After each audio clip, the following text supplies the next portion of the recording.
So welcome back to the Real Country File. I am stood in a field of barley and I know it is middle of October or nearly. I'm hoping I can harvest it actually this week. It's been a dry week till Tuesday. It's obviously Sunday today if you're watching on the day it came out, this video. I'm going to show you a little bit more detail anyway. I'll flip the camera around. So if you look, there's sort of two colours. So this is where we drove putting fertiliser on. So that's a little bit behind and the whiskers are still standing up. This bit here and most of the rest of the field is what's called necked over. So the heads have dropped. So they stand upright in the tram lines and then they drop down like that, and that shows it's getting ripe. The seeds are relatively plump. They are biting hard. We have had a real heavy dew, so they are still a little bit moist. But we need to cut it as soon as we possibly can, because if you look under my feet or around my feet, you can see that some of it's starting to fall over and lodge. So that's when it gets wet and windy, it just kind of like pushes it over. And if once it hits the floor, it's difficult to pick back up again. Makes it difficult to harvest and it won't dry out very quick. So we need to get in it and get it off. It's going to need drying. We knew that. Luckily, we've got solar panels to power the electric of the dryer, and we've got wood chip that we can use for biomass to power the heat for the dryer. We'll dry it at virtually nil cost. Still don't know what the yield's going to be till we get the combine in here, but fingers crossed. It's going to be at least a tonne an acre, hopefully, which will be a decent return on what is a second crop for this field this year. Anyway, Stephen this week's been to see the APF show, which is, well, he'll explain what it is. So let's have a look what Stephen's been up to.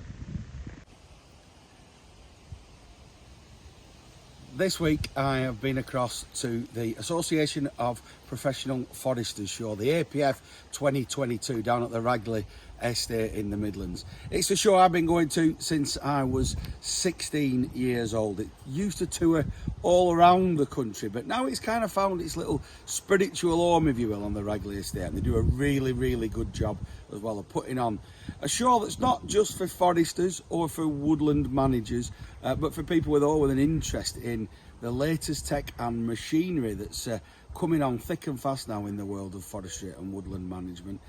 In the advent of the spread of ash dieback, machinery manufacturers have really kicked on over the last 5 years.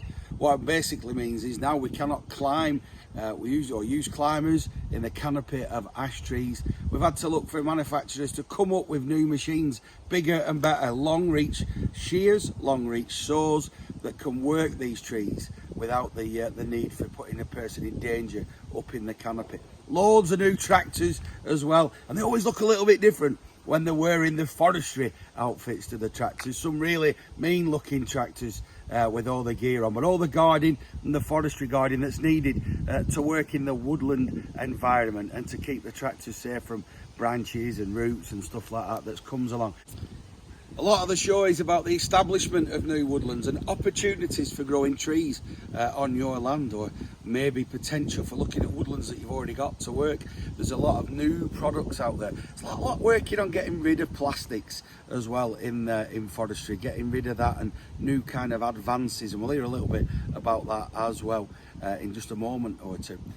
More than anything, the APF this year was a real opportunity for people that work in the woods or have an interest in the woods to get back again and get together again. We missed out because of COVID, and we usually have a show every couple of years, and we missed out the last one, so it was really good to get together, to see the new work that's been going on to produce woodland products, forestry products for us in the UK.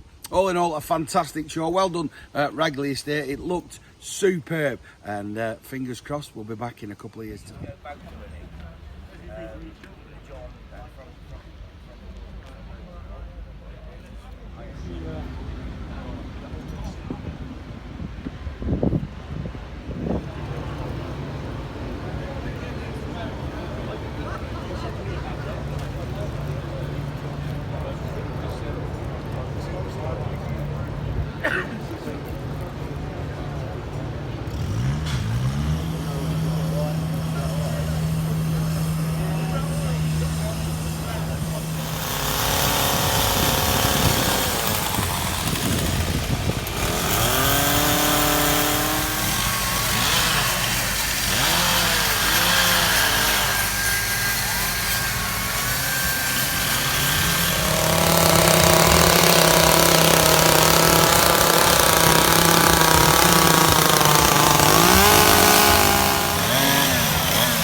Sales Director of Green Tech, Landscape, Forestry and Construction Supplies.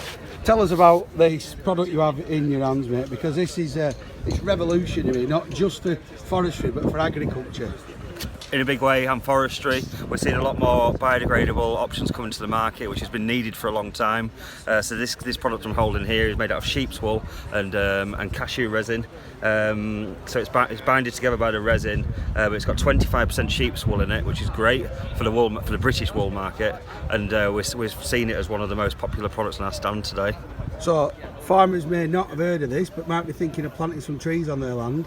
Yeah. Particularly if they're in uplands with sheep. This is another way of having that circular economy and kind of having, producing wool and then planting trees with a wool protection. Exactly, because we've seen a lot of plastic products over the years. There's nothing worse than walking your dog on a Sunday morning and seeing a lot of plastic shelters left in a hedge back or in a tree planting scheme. So these sheep's wool guards, called next gen tree shelters, will fully 100% biodegrade over a period of time. So a farmer doesn't need to worry about anything that'll be left for its stock afterwards. Not at all. Done and dusted. Exactly. How much for 1,000? That'll be around about £2.50 each. Well, thanks for your time and good luck with supporting the British wool industry. Thank Cheers. you very much. Take care. Hi, I'm Amanda. I work for McVeigh Parker. We've got a branch in Lancashire, we cover the north of England. We're here today at the APF show down at Ragley Hall. We are having the British Open fencing competition behind me. And this is Lynn. I'm Lynn Tompkins. I work for McVeigh Parker as well in the Lancashire depot. So, what is going on behind? Because I've never seen fencers running like this, ladies. They are. What's the rules? Because someone just said they've gone over 3 hours and there's a time penalty. yeah, there's 3 hours 40 is the time limit for them to do their whole stretch. One box section strainer, one diagonal strainer, all the inters and top line fencing. And then if they've not finished within the 3 hours 40, they can carry on, but they will get time penalties. It's a particularly hard day today. They've got the bank and they've got the weather. Rumour has it you've had a bet on which team's going to win, is that right? Couldn't possibly say. Are you having a good show? Is it a good show for you guys? Really good. Yeah, really busy, really busy. It's been lovely to see lots of people, lots of existing customers, new people showcase our Triple X fencing products. A lot of steel now rather than timber posts. Is Yeah. that farmers going for that in a big way as well as foresters? Yeah, well, posts aren't lasting as long, even with the treatments. The weather climate isn't helping, so what's the point of it installing a fence 3 times when you can do it once with the Triple X system? And in terms of positivity, people coming up to you, is there a bit of positivity about the show this weekend? Absolutely loads. It's been really great. I think it hasn't been on since 2018 COVID, so I think it's been a fantastic turnout. People have really been looking forward to getting out and about and seeing everything and what's new and everything like that. Shaking hands. Shaking hands, yeah, that's weird, everyone isn't it? isn't it nice to be able to shake hands for a change? I'll lay it to a secret, ladies. Late 80s, my first one. I know I'm older than I look.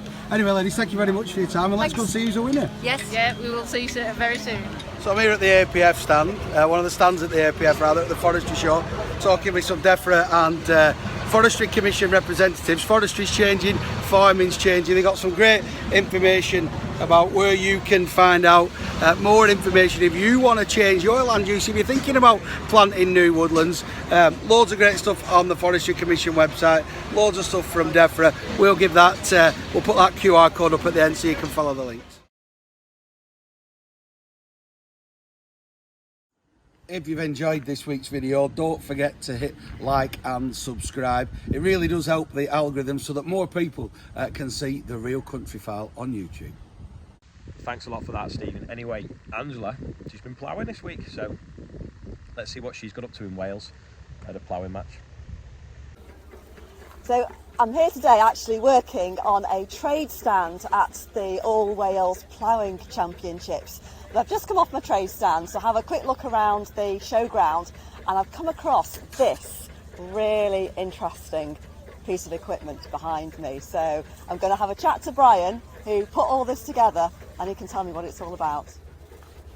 So, hi Brian. Now I believe that you have created this display of a threshing machine. So just give us a bit of background. I mean, how long have you actually owned this? Well, we've had this about 8 years. It set up about 8 years ago.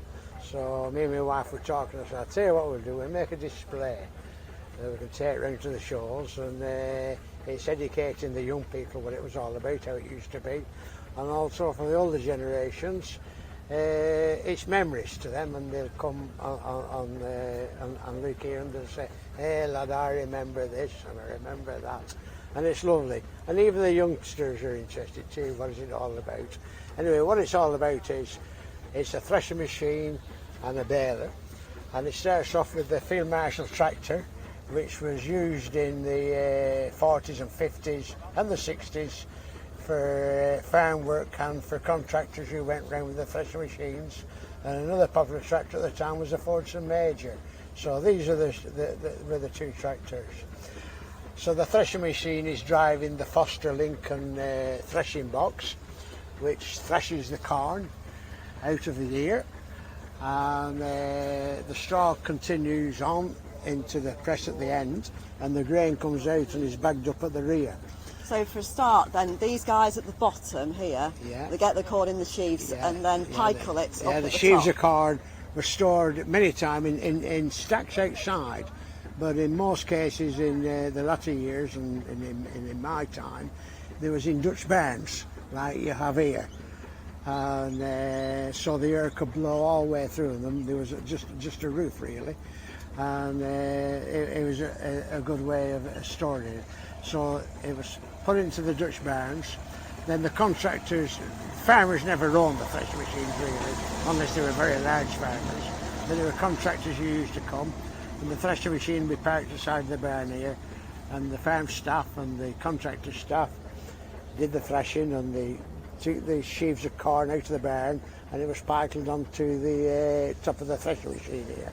And the gentleman on the top of the machine there, he'd feed a sheaf of corn into the threshing drum, which stripped the grain out of the ear. The grain dropped down through the riddles and cleaned it and went into the bags behind, and then the straw carried on into the ransom press at the end there. I know that my mum was mentioning that she was, as a child, one of those people that had to stand on the top there with her sisters and push the sheaves in. So it was a bit of a dangerous job for a kid, I suppose, at the time. But everybody just had to be hands on deck, didn't they? So that's it. Yeah. So it comes along the bottom and then moves along to this side. Yeah, where the straw comes out of here into this green machine, the ransom baler. And then made into bales, which you can see here. And the gentleman there's some needles there on the side of the baler, and you used to thread the wire through there, and you put the next needle in when you got the bale length, and then you just tied the wires together, and they came out tied up in the nice bundles of bales there.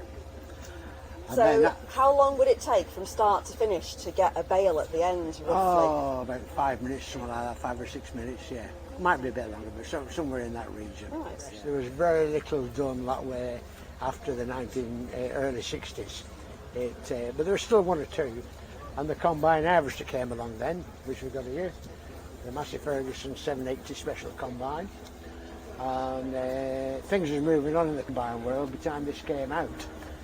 And that's why it's called a combine, because it combined all these operations with the binder in the field making the sheaves of corn, and the staff making the attacks, then carting to the barn, and the contractor would come with the threshing machine.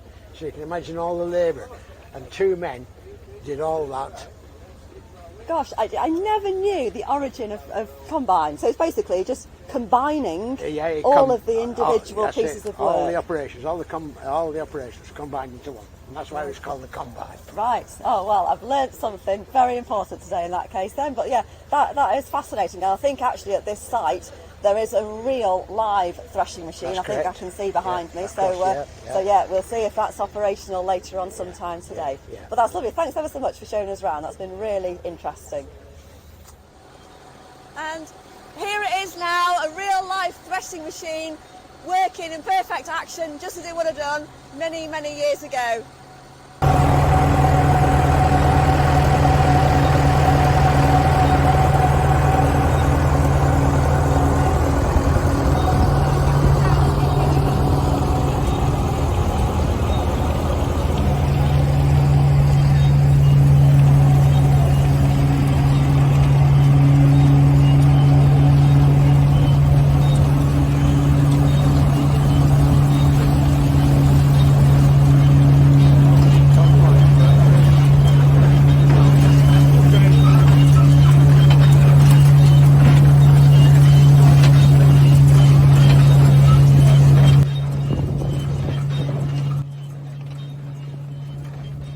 Anyway, that's about it for the Real Countryfile this week. Don't forget, if you want us to come and visit you, or if you've got some mishap photos, send them in, and we'll put them at the end of the show.